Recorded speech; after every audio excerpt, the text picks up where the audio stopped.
അപ്പം ഞാൻ സ്കൂളിൽ എനിക്ക് ഷൂ ഇല്ലാത്തതുകൊണ്ട് ഞാൻ എന്ത് ചെയ്യുന്നു പറയും, ഞാൻ ഏറ്റവും പുറകിലെ ബെഞ്ചിൽ പോയിരിക്കും.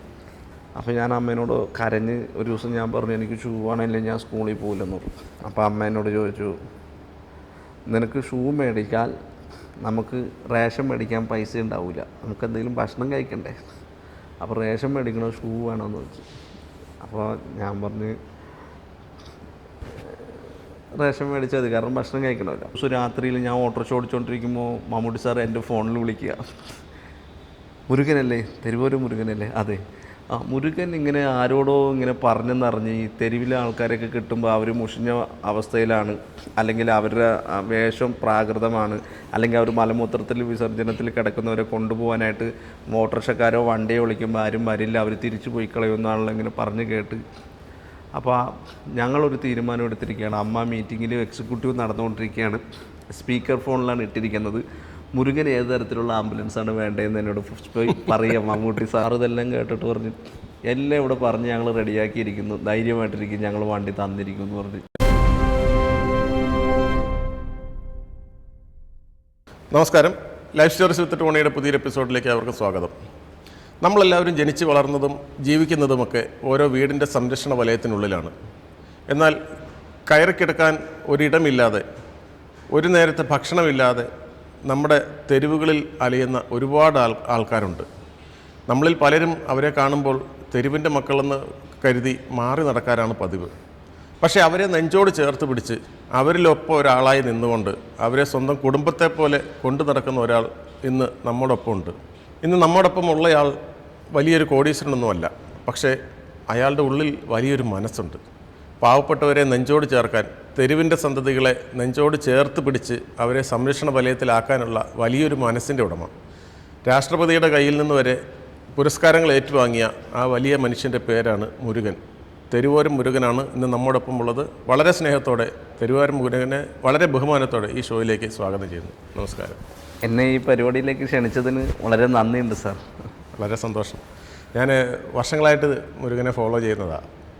മുരുകൻ അപ്പോൾ ഇടുക്കിയിലെ ഒരു തോട്ടം തൊഴിലാളിയുടെ മകനായിട്ട് ജനിച്ചു വളർന്ന് കൊച്ചിയിൽ വന്ന്, കൊച്ചിയിൽ കുറേ നാൾ തെരുവിൻ്റെ തന്നെ സന്തതി എന്ന് പറയേണ്ട രീതിയിൽ പോലും ജീവിച്ചു പോയിട്ട് ഒരു സന്നദ്ധ സംഘടനയുടെ കീഴിൽ വന്നു. അങ്ങനെ വന്ന് വളർന്നു വലുതായ മുരുകൻ ഇപ്പോൾ 25,000-ഓളം പേരെ തെരുവിൻ്റെ മക്കളെ എടുത്തു വളർത്തിയിട്ടുണ്ട്. മീൻസ് അവരെ പുനരുദ്ധരിപ്പിച്ചിട്ടുണ്ട്. ആ പഴയ മുരുകനുണ്ട്, തെരുവിൻ്റെതായ ഒരു മുരുകൻ. ഇപ്പോഴുള്ള തെരുവോരം മുരുകനായിട്ടുള്ള, തെരുവോരം പോലെ വലിയൊരു NGOയുടെ തലപ്പത്തിരിക്കുന്ന മുരുകനെ എങ്ങനെയാണ് നോക്കിക്കാണുന്നത്? ഞാനിപ്പോഴും പെട്ടെന്ന് എൻ്റെ മനസ്സിൽ വരുന്ന ഒരു കാര്യം എന്ന് പറഞ്ഞാൽ, നമ്മൾ ഏത് വഴിയിൽ നിന്നാണോ വന്നത് ആ വഴിയിലുള്ള മനുഷ്യരുടെ വേദനകളും വിഷമങ്ങളും ദുഃഖങ്ങളും അവരുടെ കണ്ണുനീരും ഒപ്പുന്നതിന് വേണ്ടി മാത്രമാണ് എൻ്റെ ജീവിതം ഞാൻ ഒഴിച്ചു വച്ചിട്ടുള്ളത്. വ്യക്തിപരമായി നോക്കുമ്പോൾ ഇപ്പോൾ സംഘടന എന്ന രീതിയിൽ സംഘടന ഇപ്പോൾ 20 വർഷം അങ്ങനെയാണ് തെരുവോരം NGO സംഘടന ഒരുപാട് മുന്നോട്ട് പോയിട്ടുണ്ട്. സാറ് പറഞ്ഞ പോലെ ഈ 10 പേരിൽ കൊണ്ട് ഏകദേശം 25,000-ലധികം മനുഷ്യരെ തെരുവിൽ നിന്ന് രക്ഷപ്പെടുത്തുക എന്ന് പറഞ്ഞാൽ ദൈവത്തിൻ്റെ ഒരു നിയോഗമാണത്. തീർച്ചയായിട്ടും ആ നിയോഗം ഞാൻ നിറവേറ്റുന്നു. എൻ്റെ വളർച്ചയെന്ന് പറഞ്ഞാൽ ഞാൻ സത്യത്തിൽ ഉറങ്ങുന്നത് തന്നെ 4-5 മണിക്കൂറൊക്കെയാണ് എനിക്ക് ഉറങ്ങാനായിട്ട് സമയം കിട്ടുന്നത്. കാരണം ഏത് സമയത്ത് വേണമെങ്കിലും നമ്മൾ ഏറ്റവും കൂടുതൽ ആശ്രയിക്കുന്നത് പോലീസാണ്. നഗരത്തിലെ പോലീസ് കൂടുതലും മനോരോഗികളും വൃദ്ധരും വികലാംഗരും കുഷ്ഠരോഗികളടക്കമുള്ള ആളുകൾ തെരുവിൽ വന്നു കഴിയുമ്പോൾ നമ്മളെയാണ് ആശ്രയിക്കുന്നത്. പക്ഷേ എൻ്റെ ജീവിതം എന്ന് പറയുന്നത്, ഞാൻ ഈ തെരുവോരങ്ങളിൽ ഒരു നേരത്തെ ആഹാരത്തിന് വേണ്ടി ഭിക്ഷയെടുത്തും ബാലവേല ചെയ്തും വേസ്റ്റ് ബാസ്ക്കറ്റിൽ നിന്ന് ഭക്ഷണം കഴിച്ചിട്ടുള്ള ഒരു വ്യക്തിയാണ് ഞാൻ. അതിനുശേഷം അനാഥാലയത്തിലായിരുന്നു എൻ്റെ ജീവിതം. 10 വർഷം. അതെ, പള്ളുരുത്തി ഡോൺ ബോസ്കോ സ്നേഹഭവനിലായിരുന്നു 10 വർഷം. അവിടുന്ന് കിട്ടിയ നല്ല പാഠങ്ങളും അനുഭവങ്ങളും ആ സ്ഥാപനത്തിൽ ബ്രദർ മാവുരുസാണ് എന്നെ തെരുവിൽ നിന്ന് രക്ഷപ്പെടുത്തി അവിടെ കൊണ്ടാക്കിയത്. അപ്പോൾ ആ ഒരു അനുഭവ പശ്ചാത്തലം എൻ്റെ ജീവിതത്തിൽ എനിക്ക് ഈ സാമൂഹ്യ സേവനം ചെയ്യുന്നതിനും മനുഷ്യരെ സഹായിക്കുന്നതിനും എനിക്ക് വലിയൊരു പാഠമാണ്, പ്രചോദനമായി ഒരു കിട്ടിയത്. അതിൻ്റെ ഭാഗമായിട്ട് നമ്മൾ പ്രവർത്തിക്കുമ്പോഴും ഇന്നും ചിലപ്പോൾ ആൾക്കാർ വിശ്വസിക്കണമെന്നില്ല, ഇന്നും ലോകത്ത് ഒരു സ്ഥലത്തും 1 സെൻറ്റ് ഭൂമി പോലും സ്വന്തമായി ഇല്ലാത്തൊരു വ്യക്തിയാണ് ഞാൻ. അതാണ് തെരുവോരം മുരുകൻ. എനിക്ക് ഇന്നും 1 സെൻറ്റ് ഭൂമി പോലും എൻ്റെ പേരിലില്ല. കാരണം ഞാൻ ആഗ്രഹിക്കുന്നില്ല, അതൊന്നും ഞാൻ ആഗ്രഹിക്കുന്നില്ല. മറിച്ച് എൻ്റെ ഈ പ്രവർത്തനത്തിന് അല്ലെങ്കിൽ എൻ്റെ പ്രവൃത്തി ചെയ്യുമ്പോഴും എനിക്ക് ഏറ്റവും കിട്ടുന്നൊരു സന്തോഷം എന്തെന്ന് ചോദിച്ചാൽ, അല്ലെങ്കിൽ ഞാൻ ആഗ്രഹിക്കുന്നത് എന്തെന്ന് ചോദിച്ചാൽ, ഇന്ന് ഞാനിപ്പോൾ ഒരാളെ രക്ഷപ്പെടുത്തി എവിടെയെങ്കിലും കൊണ്ടാക്കി, ചിലപ്പോൾ രാത്രിയാണോ പകലാണോ എവിടെയാണോ വരുന്നത്, ചിലപ്പോൾ ഓട്ടോറിക്ഷയിൽ കിടന്നുറങ്ങും, ചിലപ്പോൾ ആംബുലൻസിൽ കിടന്നുറങ്ങും, ചിലപ്പോൾ വീട്ടിൽ ചെല്ലും. പക്ഷേ എന്നെ ആരും ഉറക്കത്തിൽ നിന്ന് വിളിച്ച് ശല്യം ചെയ്യരുത്. എടാ നീ മേടിച്ച കാശ് തന്നില്ലല്ലോ, നീ എന്നെ പറ്റിച്ചല്ലോ എന്ന് പറഞ്ഞ് ആരും എന്നെ വിളിക്കരുത്. തെരുവിൻ്റെ മക്കൾക്ക് അങ്ങനെ ഒരു കുഴപ്പമില്ലല്ലോ. അപ്പോൾ അതാണ് നമ്മൾ ആഗ്രഹിക്കുന്ന സന്തോഷം, അതാണ് ഞങ്ങളുടെ സ്വാതന്ത്ര്യം. അതുകൊണ്ട് ഇപ്പോൾ ഞാൻ ആഗ്രഹിക്കുന്നത് സ്വന്തമായി എന്തെങ്കിലും ചെയ്യുക, സ്വന്തമായി ഒരു സംവിധാനത്തിലേക്ക് വരിക, സ്വന്തമായി ചെയ്യുക. അതാണ് ഞാൻ ആഗ്രഹിക്കുന്നത്. മറ്റു ഉത്തരവാദിത്തങ്ങളൊന്നും ഏറ്റെടുക്കാനായിട്ട് എനിക്ക് താല്പര്യമില്ല. അപ്പോൾ അതുകൊണ്ട് സ്വന്തമായൊരു സംവിധാനത്തിലേക്ക് മാറുക, അതിനുവേണ്ടി ഇപ്പോൾ ശ്രമങ്ങളൊക്കെ നടത്തിക്കൊണ്ടിരിക്കുന്നു. അതിൻ്റെ കാര്യങ്ങളിങ്ങനെ വിജയിച്ച് വന്നുകൊണ്ടിരിക്കുന്നു.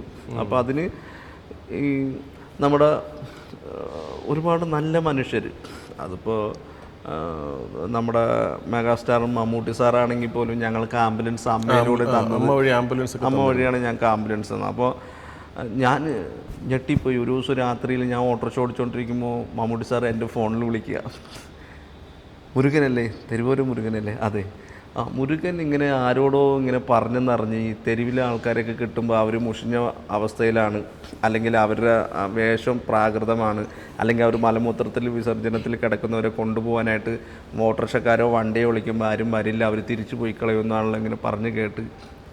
അപ്പോൾ ഞങ്ങളൊരു തീരുമാനം എടുത്തിരിക്കുകയാണ്. അമ്മ മീറ്റിങ്ങിൽ എക്സിക്യൂട്ടീവ് നടന്നുകൊണ്ടിരിക്കുകയാണ്, സ്പീക്കർ ഫോണിലാണ് ഇട്ടിരിക്കുന്നത്, മുരുകൻ ഏത് തരത്തിലുള്ള ആംബുലൻസാണ് വേണ്ടതെന്ന് എന്നോട് പോയി പറയാം മമ്മൂട്ടി സാറ്. ഞാൻ ഞെട്ടിപ്പോയി. അപ്പോൾ ഞാൻ പറഞ്ഞു, സാറേ ഇങ്ങനെ ഈ വണ്ടിയുടെ പുറകിൽ ആൾക്കാരെ കിട്ടിക്കഴിഞ്ഞാൽ കുളിപ്പിക്കാനുള്ള പ്രത്യേക തരത്തിലുള്ള ഒരു ഷവർ, അവിടെ വെള്ളം സംഭരിക്കാനുള്ള ടാങ്ക് എല്ലാം വേണം. സാർ ഇതെല്ലാം കേട്ടിട്ട് പറഞ്ഞു, എല്ലാം ഇവിടെ പറഞ്ഞ് ഞങ്ങൾ റെഡിയാക്കിയിരിക്കുന്നു, ധൈര്യമായിട്ടിരിക്കും, ഞങ്ങൾ വണ്ടി തന്നിരിക്കും എന്ന് പറഞ്ഞ്. അങ്ങനെ നമ്മുടെ മലയാള സിനിമയിൽ മുഴുവൻ പിന്നെ സൂപ്പർ സ്റ്റാറുകളും ഉള്ള ഒരു പരിപാടി വെച്ചിട്ടാണ് ഇത് ഇനോഗ്രേറ്റ് ചെയ്യുന്നത്. അപ്പോൾ ആ വണ്ടിയിൽ തന്നെ ഏകദേശം 6000-ത്തിലധികം ആളുകളെ നമ്മൾ രക്ഷപ്പെടുത്തിയിട്ടുണ്ട്, ഈ കൊച്ചി നഗരത്തിൻ്റെ മാത്രമല്ല മറ്റു ജില്ലകളിലൊക്കെ. അത് കോവിഡ് സമയത്താണ് അതിൻ്റെ ഏറ്റവും വലിയൊരു പ്രയോജനം നമുക്കുണ്ടായത്. അപ്പോൾ ആ സമയത്ത് അമ്മയുടെ തന്നെ ബാബുവേട്ടൻ, ഇടവള ബാബു സാറ് എന്നെ വിളിച്ചു. അപ്പോൾ എടാ പിന്നെ നീ എവിടെയുണ്ട്? ഞാൻ പറഞ്ഞു ഞാനിവിടെ കാക്കനാട് ഉണ്ട്. എടാ പിന്നെ കളക്ടർ സുഹാസ് സാർ വിളിച്ച് പറഞ്ഞിരുന്നു, പിന്നെ ഈ നമുക്ക് തെരുവിൽ കിടക്കുന്നവർക്ക് ഭക്ഷണം കിട്ടുന്നില്ല, വെള്ളം കിട്ടുന്നില്ല എന്ന് പറഞ്ഞു. അപ്പോൾ എത്ര പേരുണ്ടാവും എന്ന് ചോദിച്ചാൽ, ഞാൻ പറഞ്ഞു 1000 പേരുണ്ടാവും.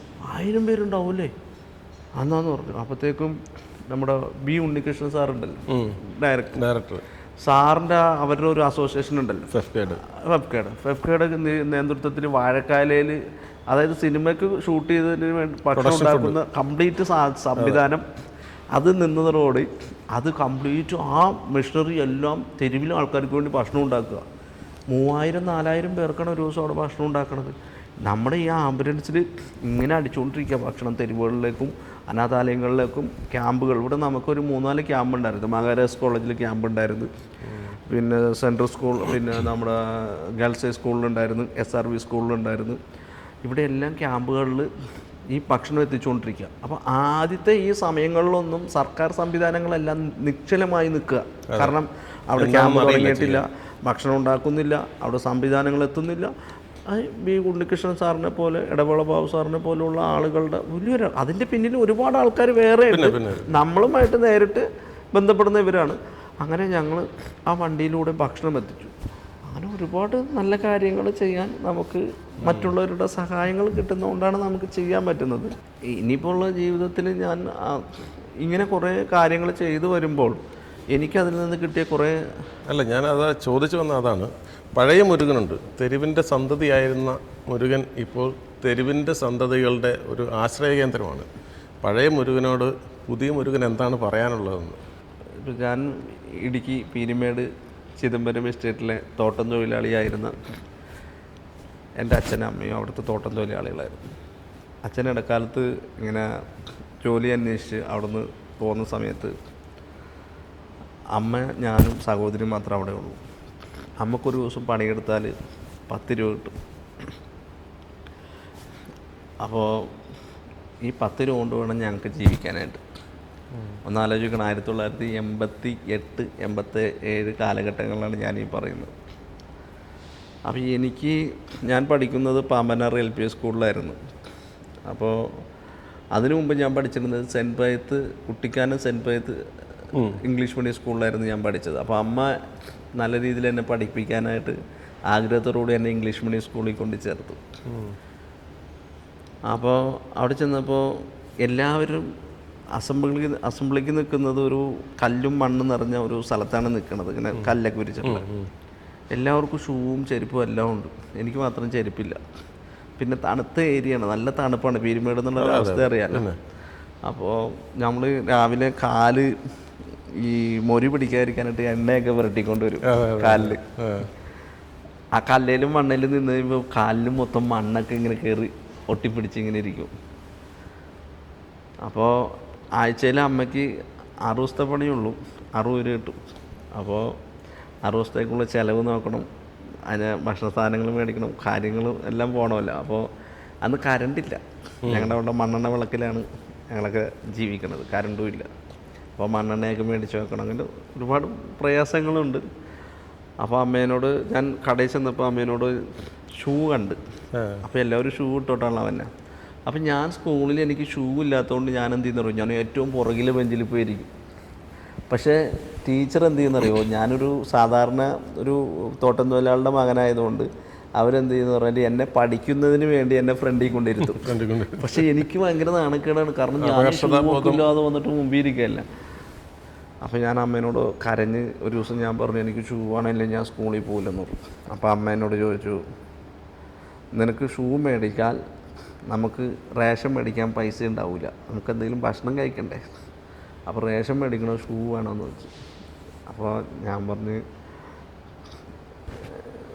റേഷൻ മേടിച്ചാൽ മതി, കാരണം ഭക്ഷണം കഴിക്കണമല്ലോ. ഈ റേഷൻ മേടിച്ചുകൊണ്ട് ചെന്ന് വീട്ടിൽ ചെന്നാലും നമ്മൾ കറി വെക്കാനൊന്നുമില്ല. അവിടുത്തെ ചീരയോ കാട്ടിലെ വല്ല ഇലയോ വല്ല കിഴങ്ങോ അങ്ങനത്തെ എന്തെങ്കിലുമൊക്കെയാണ് കറിയായിട്ട് നമ്മൾ കഴിക്കുന്നത്. കാരണം നല്ല ഭക്ഷണം എന്ന് പറയുന്നത് നമ്മുടെ സ്വപ്നങ്ങളിൽ നമ്മൾ കണ്ടിട്ട് മാത്രമേ ഉള്ളൂ. കാരണം അത്രയും ദുരിതവും ദുഃഖവും നിറഞ്ഞൊരു ജീവിതമായിരുന്നു. ഇന്ന് ഞാൻ ഓർക്കണം, അന്ന് ചായക്ക് 50 പൈസയാണ്. അപ്പോൾ ചായ മേടിക്കണമെങ്കിൽ ഞങ്ങൾ താമസിക്കുന്ന സ്ഥലത്തുനിന്ന് 3 കിലോമീറ്റർ നടന്നു പോകണം. അപ്പോൾ താമസിക്കുന്നത് താഴത്തെ ഭാഗമാണേ. അപ്പോൾ ഇങ്ങനെ കുന്നുകളിലൂടെയൊക്കെ ഏലത്തോട്ടത്തിലൂടെയൊക്കെ കയറി വരെ ഇങ്ങനെ കറങ്ങി വേണം നമ്മൾ പോകാൻ. നമ്മൾ കുട്ടിയല്ലേ, അന്ന് 5 or 6 വയസ്സൊക്കെ ഉണ്ടാവുള്ളൂ. അപ്പോൾ ഈ ഒരു തൂക്കുപാത്രം തരും, ഈ തൂക്കുപാത്രത്തിൽ ചായ മേടിക്കാൻ പോയി തിരിച്ച് ഇങ്ങോട്ട് വരുമ്പോഴത്തേക്കും ഈ 2 ചായ 3 ചായ മേടിച്ചു, 3 പേര് അപ്പുറത്ത് വീട്ടുകാരൊക്കെ പറയുന്ന നീ പോണേയില്ല, എന്നാൽ എനിക്കൊരു ചായ മേടിക്കാൻ 3-4 ചായ മേടിച്ചുകൊണ്ട് വരും. ഇവിടെ വന്നു കഴിയുമ്പോൾ അത് 2 ഗ്ലാസ് ഉണ്ടാവുള്ളൂ, 2 ഗ്ലാസ് ഇങ്ങനെ ആടി പോയിട്ടുണ്ടാവും. അപ്പോൾ പാൽച്ചായ അങ്ങനെ സ്വപ്നത്തിൽ മാത്രമാണ് നമുക്ക് പാൽച്ചായ എന്നൊക്കെ പറഞ്ഞാൽ. കാരണം കട്ടൻ ചായ ഉള്ളൂ, കാരണം പാലില്ല, പാല് മേടിക്കാൻ നമ്മുടെ കയ്യിൽ എവിടുന്ന പൈസ. അതുപോലെ അമ്മ ജോലിക്ക് പോയിട്ട് തിരിച്ചു വരുമ്പോൾ അമ്മക്ക് വൈകുന്നേരം ആകുമ്പോൾ അവിടെ ഈ കട്ടൻ ചായ അവിടെ കൂടുതലും തണുപ്പായതുകൊണ്ട് കട്ടൻ ചായ സ്ഥിരമാണ് അത്. അപ്പോൾ അതിൻ്റെ കൂടെ അവിടെ നിന്ന് വല്ല ബോണ്ടയോ അല്ല ഉണ്ണിയപ്പം അങ്ങനെ എന്തെങ്കിലുമൊക്കെ അങ്ങനത്തെ കടികളൊക്കെ, അല്ലാണ്ട് മറ്റേ നമുക്ക് കിഴങ്ങ് പൊറിച്ച് അങ്ങനെയൊന്നും അവിടെ ഉണ്ടാവില്ല, കാരണം അതിന് ആ അന്തരീക്ഷത്തിന് തണുപ്പിന് അത് പറ്റത്തില്ല. അപ്പോൾ അമ്മ അത് കഴിക്കാതെ ടിഫിൻ പാത്രത്തിലാക്കി ഇവിടെ കൊണ്ടുവരും. അപ്പോൾ അമ്മ വന്നത് ഇങ്ങനെ താഴേന്ന് ഞങ്ങൾ നോക്കും, കാരണം ഇങ്ങനെ കറങ്ങി ഇങ്ങനെയുള്ള വന്നത് അപ്പോൾ കാണാൻ പറ്റും. അപ്പോൾ ഞങ്ങളിങ്ങനെ നോക്കും. അപ്പോൾ സഹോദരി ഉണ്ടാവും, അമ്മ കൊണ്ട് പാത്രം തരുമ്പോൾ ഞാൻ അതിന്നൊരു പിന്നെ 1/4 ഭാഗം സഹോദരി കൊടുത്തിട്ട് 3/4 ഭാഗം പൊട്ടിച്ചിട്ട് ഞാൻ ഓടിക്കളയും. അപ്പോൾ ഇവള് അവിടെ നിന്ന് പറയും, അമ്മ അണ്ണൻ പയ്യൻ എന്നെ പറ്റിച്ചിട്ട് പോയാ എന്നൊക്കെ പറഞ്ഞ് ഇവളവിടെ കിടന്ന് കരയും. ഞാൻ ഓടിക്കളഞ്ഞിട്ട് ഞാനിത് കഴിക്കത്തില്ല. ഞാനവിടെ പോയിട്ട് കുറേ നേരം ഇങ്ങനെ നോക്കിയിട്ട് ഇങ്ങനെ നുള്ളി ഇങ്ങനെ തിന്നു, എന്നിട്ട് ഇങ്ങനെ പിന്നെയും നോക്കും, ഇത് തീർന്നതിന് ആരും മേടിച്ച് തരും. പെട്ടെന്ന് തിന്നാൽ തീർന്നു പോകുമല്ലോ. അപ്പോൾ ഇത് വീണ്ടും ഇങ്ങനെ നോക്കി വെക്കും. കുറേ നേരം ഇങ്ങനെ ഇരുന്ന് കഴിഞ്ഞ് വല്ല പേരമരത്തിലോ എവിടെ ഇങ്ങനെയൊക്കെ ഇരുന്ന് അതിൻ്റെ ചോട്ടിലൊക്കെ ഇരുന്നിട്ട് കഴിച്ചിട്ട് പയ്യെ ഇങ്ങനെ വരും. അപ്പോൾ അവിടുന്നുള്ള ജീവിതം ഞങ്ങൾ ശരിക്കും പറഞ്ഞാൽ 6 മണിയൊക്കെ കഴിഞ്ഞാൽ കാടാണ്, ഞങ്ങൾക്ക് ലൈറ്റില്ല. ഞാൻ എന്താ പറയുക, ഈ ശരിക്കും പറഞ്ഞാൽ നമ്മൾ കേരളത്തിലാണ് ജനിച്ചത്, കേരളത്തിലാണ് വളർന്നതെന്ന് പറഞ്ഞാൽ പോലും ഏതോ ഒരു ഉഗാണ്ടയിൽ ജീവിച്ചൊരു അവസ്ഥയിലാണ് ഞാനൊക്കെ അവിടെ ജീവിച്ചിരുന്നത്. അങ്ങനെ അച്ഛൻ എറണാകുളത്ത് മാർക്കറ്റിൽ പച്ചക്കറി കച്ചവടമായിരുന്നു അച്ഛൻ. അങ്ങനെ ഞങ്ങൾ ഈ 87 88 ഞങ്ങൾ എറണാകുളം കാണാൻ വരുമ്പോൾ കിരീടം അന്ന് ഇവിടെ വെച്ചാണ് സിനിമ കാണുന്നത്. അപ്പം ഞാൻ ഇവിടെ വന്നു കഴിഞ്ഞ് കോട്ടയം വരെ ഞങ്ങൾ ബസ്സിന് വന്ന് അവിടുന്ന് ട്രെയിൻ കയറി എറണാകുളത്ത് വന്ന് ഇറങ്ങി. അപ്പോൾ ഇവിടെ വന്നു കഴിഞ്ഞപ്പോൾ എല്ലാം ലൈറ്റ്, ഫുള്ള് ലൈറ്റും സിനിമാ തിയേറ്ററും ഇതൊക്കെ കണ്ടു. അപ്പം ഞങ്ങൾ ഈ തീപ്പെട്ടിപ്പടം കളിക്കുമല്ലോ പണ്ട്, നമ്മൾ ഈ തീപ്പെട്ടിയുടെ ഞാൻ നോക്കുമ്പോൾ അവിടെ തീപ്പെട്ടിപ്പടം ഇല്ല. ഇവിടെ നോക്കുമ്പോൾ എറണാകുളം MG റോട്ടിൽ കൂടി നടക്കുമ്പോൾ എല്ലായിടത്തും തീപ്പെട്ടി. ബസ് സ്റ്റാൻഡിൻ്റെ അടുത്താണ് താമസിച്ചത്, അവിടെയും തീപ്പെട്ടി. പറക്കി അവസാനം പോക്കറ്റിലിട്ടിട്ട് പറ്റാണ്ട് വേറൊരു കവറെടുത്ത് എല്ലാം പറക്കിയെടുത്ത് ഞാൻ ഇവിടുന്ന് ഞങ്ങളിതും കഴിഞ്ഞ് തിരിച്ചാ നാട്ടിൽ ചെന്നു കഴിഞ്ഞപ്പോൾ അച്ഛൻ അമ്മേനോട് പറഞ്ഞ് നിങ്ങൾക്ക് താല്പര്യമുണ്ടെങ്കിൽ നമുക്ക് ഇവിടെ വന്ന് താമസിക്കാമെന്ന് പറഞ്ഞു. ഇത് കേട്ടോ അത് കേൾക്കാതെ നമ്മളവിടെ നിന്ന് എല്ലാം പറഞ്ഞ്, അമ്മ അവിടെ എസ്റ്റേറ്റിൽ ജീവനക്കാരിയായിരുന്നു, ആ ജോലി വേണ്ടെന്ന് പറഞ്ഞ് എഴുതി കൊടുത്ത് 10-20,000 കണ്ട അമ്മക്ക് അന്ന് പൈസയൊക്കെ അവിടെ നിന്ന് കിട്ടി. ആ പൈസ കിട്ടൊക്കെ ഞാനിപ്പോഴും അത് ഓർക്കുകയുണ്ട്. കാരണം നമ്മൾ പലപ്പോഴും പലരുടെ ജീവിതം കാണുമ്പോഴേ ആ ഓർമ്മ ഇന്നും എൻ്റെ മനസ്സിൽ തങ്ങി നിൽക്കുക. ഞങ്ങൾ പോരാനായിട്ട് അപ്പോൾ അവിടെ മൊത്തം 14 വീട്ടുകാരുണ്ട്, 2 ലൈനിലായിട്ട്. ഇവരെല്ലാവരും ഞങ്ങൾ യാത്രയാക്കാൻ വേണ്ടി വന്ന് നിൽക്കുകയാണ്. അപ്പോൾ അമ്മിക്കല്ല് അറിയാമല്ലോ, നമ്മളിങ്ങനെ അമ്മിക്കല്ല്, അമ്മിയും കല്ലും ഒക്കെ അടക്കം ചാക്കിലാക്കി മേളിൽ കൊണ്ടുവന്ന് ഒരു ചാക്ക് നിറയെ തുണിയും സാധനങ്ങൾ അത്രേ ഉള്ളൂ. പിന്നെ വേറൊരു ഇരുമ്പ് പെട്ടി, പിന്നെ ഒരു ചാക്കിൽ ഈ അമ്മിക്കല്ലും ഇതൊക്കെ.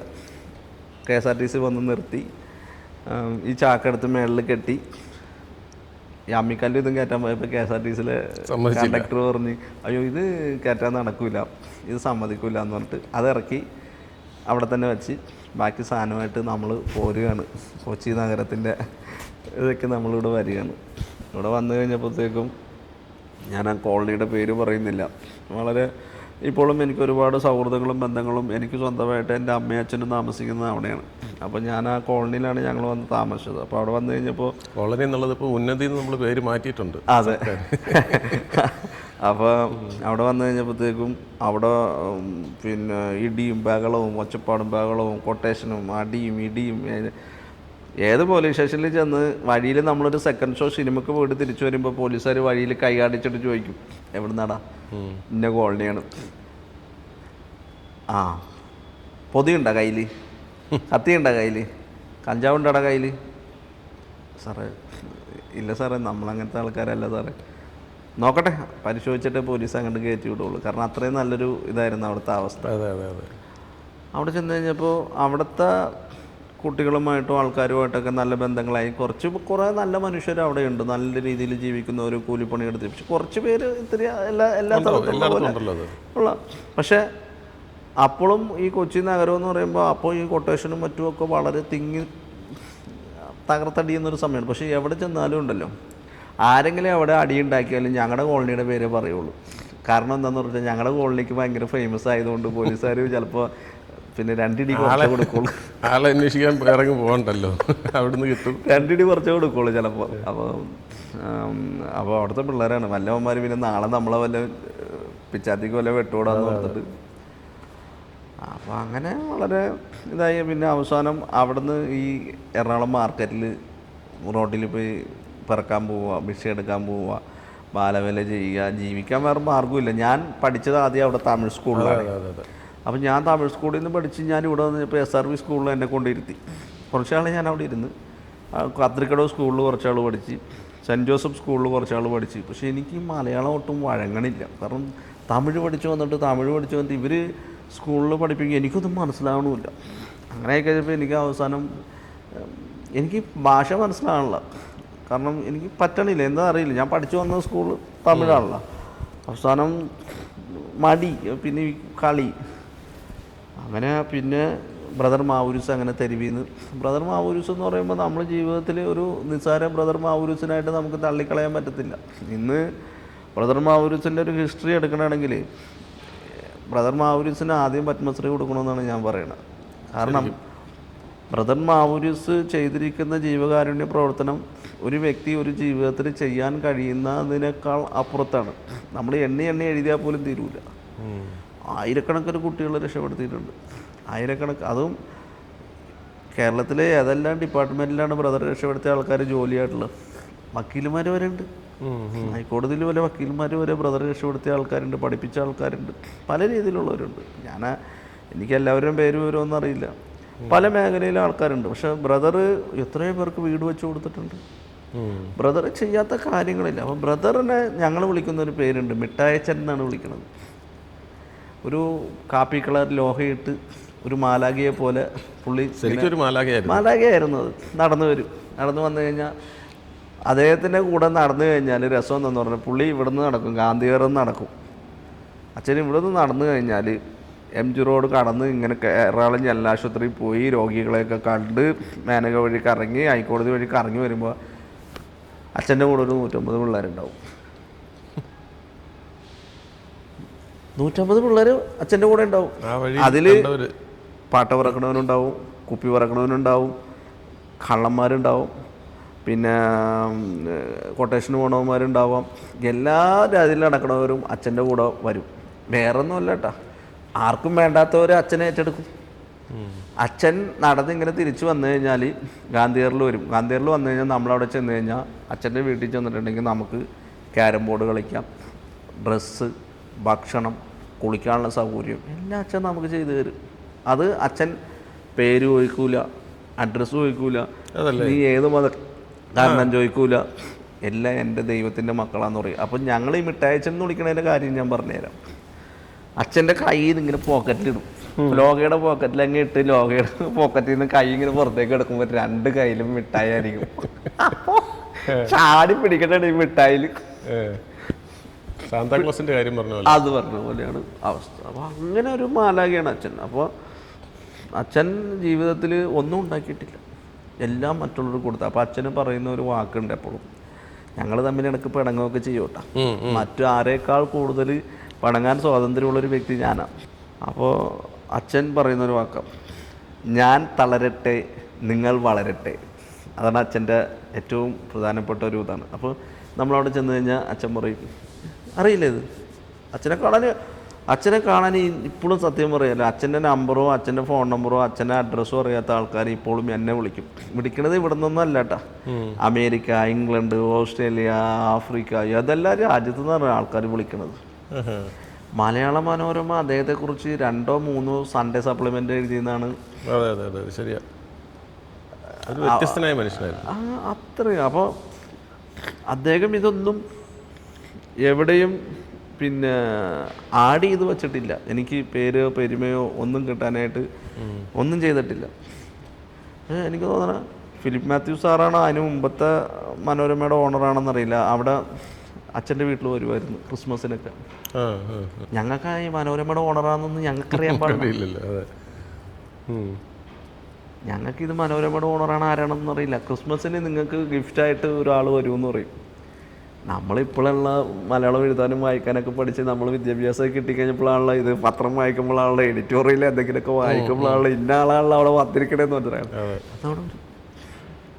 അച്ഛൻ്റെ അടുത്ത് വരും. അച്ഛന് അങ്ങനെ എല്ലാവരുമായിട്ടും അച്ഛനാണ് വലിയൊരു പ്രചോദനം. അച്ഛനാണ് തെരുവ് മക്കളെ സംരക്ഷിക്കുന്നതിന് വേണ്ടി ഒരു സംവിധാനം എന്ന രീതിയിൽ കൊണ്ടുവരികയും അച്ഛന് ഇവിടെ നമ്മുടെ എറണാകുളം ജനലാശുപത്രിയുടെ പുറകിലായിട്ട് കോർപ്പറേഷൻ്റെ ഒരു കെട്ടിടം അവിടെ വെറുതെ കിടക്കുമായിരുന്നു.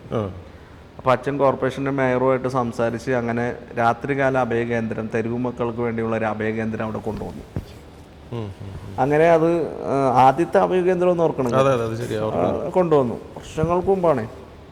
അപ്പോൾ അങ്ങനെ കൊണ്ടുവന്നു. അതിന് ശേഷമാണ് ഇവിടെ നമുക്ക് രാത്രികാല അഭയകേന്ദ്രം, പിന്നീട് കോർപ്പറേഷൻ സ്വന്തമായിട്ട് ഇവിടെ സ്നേഹഭവൻ അനക്സ് ഇവിടെ പണിതപ്പോൾ അച്ഛൻ കൊണ്ടുവന്ന ആശയമായിരുന്നു തെരുവ് മക്കൾക്ക് അഭയകേന്ദ്രം എന്നുള്ളത്. അങ്ങനെ ഒരുപാട് കാര്യങ്ങൾ അച്ഛനെ കുറിച്ച് പറയാനാണെങ്കിൽ നമുക്ക് ഉണ്ട്. അച്ഛൻ ശരിക്കും പറഞ്ഞാൽ അച്ഛനെക്കുറിച്ചൊക്കെ ആൾക്കാർ മനസ്സിലാക്കാനുണ്ട്. അപ്പം ഞാൻ സംഘടന തുടങ്ങി കഴിഞ്ഞപ്പോൾ ഞാൻ ആ പ്രസ്സിൻ്റെ പേര് ഞാൻ ഓർക്കണില്ല, മറന്നുപോയി. പിന്നെ സൗത്ത് പാലത്തിൻ്റെ അടിയിൽ നിന്ന് കുറച്ചങ്ങോട്ട് പോകുമ്പോഴാണ് വീടും പ്രസ്സും. എന്നെ വിളിച്ചോണ്ട് അപ്പോൾ ഞാൻ പറഞ്ഞു, അച്ഛാ ഞാൻ ഇങ്ങനെ ഒരു NGO തുടങ്ങാൻ പോണേന്ന്. നല്ല കാര്യം, സഹായിക്കാനല്ലേ, ഞാൻ നിൻ്റെ കൂടെ ഇല്ലേ, എന്നെയും കൂടി ഉൾപ്പെടുത്തിക്കോ, ഞാനുണ്ട്. അപ്പം ഞാൻ പറഞ്ഞു, അച്ഛാ നമുക്ക് ഒരു ബ്രോഷർ അടിക്കണ്ടേ ആരെയൊക്കെ പോകുമ്പോൾ. അപ്പോൾ എന്നോട് പറഞ്ഞു, ബ്രോഷർ എന്തിനാടാ? ഞാൻ പറഞ്ഞു, ഇന്നത്തെ കാലത്ത് ബ്രോഷർ ഉണ്ടെങ്കിൽ ആൾക്കാരുടെ അടുത്ത് നമുക്ക് പറയാൻ പറ്റുള്ളൂ. എനിക്ക് ബ്രോഷറൊന്നും ഉണ്ടായില്ല, എന്നെ ആൾക്കാർ. ഞാൻ പറയും, അച്ഛൻ്റെ ഇട്ടേക്കണ ഉടുപ്പ് തന്നെ മാലാക്കയുടെ ഉടുപ്പാണ്, പിന്നെ അച്ഛനാരൊക്കെ അടയാളപ്പെടുത്തേണ്ട കാര്യമൊന്നുമില്ല. നിനക്ക് ആവശ്യമാണോ? ഞാൻ പറഞ്ഞു അതേന്ന് പറഞ്ഞു. ശരി വാന്ന് പറഞ്ഞ് എന്നെ വിളിച്ചുകൊണ്ട് ഞാൻ വീട്ടിൽ ചെന്നു. വീട് ഗേറ്റ് എടുത്ത് തുറന്നു. പുള്ളി അവിടുത്തെ ഓണർ വന്നു കഴിഞ്ഞപ്പോൾ, ഇത് അറിയാമല്ലോ എൻ്റെ ശിഷ്യനാണ്, അവന് ഒരു 1000 ബ്രോഷർ വേണം, അത് അടിച്ചു കൊടുത്തേക്ക്, എന്നിട്ട് പൈസ എന്തെങ്കിലും വേണമെങ്കിൽ പറഞ്ഞാൽ അത് ഞാൻ തന്നേക്കാന്ന് പറഞ്ഞു. 1000 പറഞ്ഞ് പുള്ളി 2000 അടിച്ചു വെച്ചിട്ട് എന്നെ വിളിച്ച് അവിടെ ചെന്നു. കാശാ? ബ്രദറും മാവൂരുമായിട്ടുള്ള ബന്ധമെന്ന് പറഞ്ഞാൽ പൈസയുടെ ബന്ധമല്ല, അത് കർത്താവും ഞാനും തമ്മിലുള്ള ബന്ധമാണ് ആ വീട്ടുകാർ. അത് കഴിഞ്ഞ് അതിനേക്കാൾ വലിയൊരു അത്ഭുതം വേറെ ഇന്നുണ്ട്. അപ്പോൾ ഈ തെരുവിൽ നിന്ന് ആൾക്കാരെ ഈ ബാലവേലയൊക്കെ, നമ്മൾ ഈ കൊച്ചി നഗരത്തിൽ ബാലവേല പിടിക്കും. അപ്പോൾ അന്ന് ബാലഭിക്ഷാടനം ഭയങ്കര ഒരുപാടുണ്ട്. അപ്പോഴാണ് നമ്മുടെ ജനസേവ ജോസേട്ടൻ അതുപോലുള്ള NGOകൾ വളരെ ശക്തമായി, ജനസേവ ജോസേട്ടനൊക്കെ ഒരുപാട് കുട്ടികളെ രക്ഷപ്പെടുത്തിയിട്ടുള്ളൊരു മനുഷ്യനാണ്. ഒരുപാടെന്ന് പറഞ്ഞാൽ നമുക്ക് എണ്ണിയാൽ പോലും തീരാത്തത്ര കുട്ടികളെ. അപ്പോൾ ഓർക്കേണ്ടത് നമ്മളൊരു കാര്യമുണ്ട്, ഇന്ന് ബാലഭാഷ കമ്മീഷനും ചൈൽഡ് വെൽഫെയർ കമ്മിറ്റിയും മറ്റു എല്ലാ സംവിധാനങ്ങളും വന്നിട്ടുണ്ടെങ്കിൽ അന്ന് ജനസേവ ജോസ് മാവിലിനെ പോലുള്ള ആളുകളും, തെരുവോര മുരുകൻ, ബ്രദർ മാവുരിസ്, അങ്ങനെ നിരവധി ആളുകൾ ഇത്തരം സംവിധാനങ്ങൾക്ക് വേണ്ടി നിരന്തരം സർക്കാരുമായിട്ടും പോലീസുമായിട്ടും കോടതിയുമായിട്ട് സമ്പർക്കം പുലർത്തിയതിൻ്റെ അടിസ്ഥാനത്തിലാണ് ഇതെല്ലാം മാധ്യമങ്ങൾ അത് ഏറ്റെടുത്തു. ആ കാലഘട്ടത്തിൽ ആ വാർത്തകൾ വരികയൊക്കെ ചെയ്തിട്ടാണ് ഇതെല്ലാം വന്നിരിക്കുന്നത്. അപ്പോൾ അന്ന് ഇതൊന്നും ഇല്ല എന്നുള്ളതാണ് വേറൊരു രസം. നമ്മൾ പലരെയും തെരുവിൽ നിന്ന് എടുത്തുകൊണ്ട് വരുമ്പോൾ അവർ ആഗ്രഹിക്കണം എന്താണെന്നറിയാമോ? അവിടെ പട്ടിണിയായിരിക്കും, ചിലപ്പോൾ മരുന്ന് മേടിക്കാൻ പൈസ ഉണ്ടാവില്ല, ചിലപ്പോൾ അവിടെ സന്തോഷം ഉണ്ടാവില്ല. പക്ഷേ വഴക്ക് പറഞ്ഞുകൊണ്ട് കൊടുക്കുന്ന ഒരു ഗ്ലാസ് വെള്ളം കുടിച്ചിട്ട് മരിച്ചാൽ മതി എന്നാണ് അവർ പറയണത് എന്നോട്. അതാണ് അവരുടെ സന്തോഷം. അല്ലാണ്ട് അവർക്ക് മെത്തയിൽ വന്ന് കിടന്നിട്ട് 3 നേരം ഭക്ഷണം കഴിച്ച് TV യും കണ്ട് മരുന്ന് കിടന്ന് മരിക്കണമെന്നോ നല്ല നഴ്സുമാരുടെ ഡോക്ടർമാരുടെ ചികിത്സ കിട്ടി മരിക്കണമെന്നുള്ളത്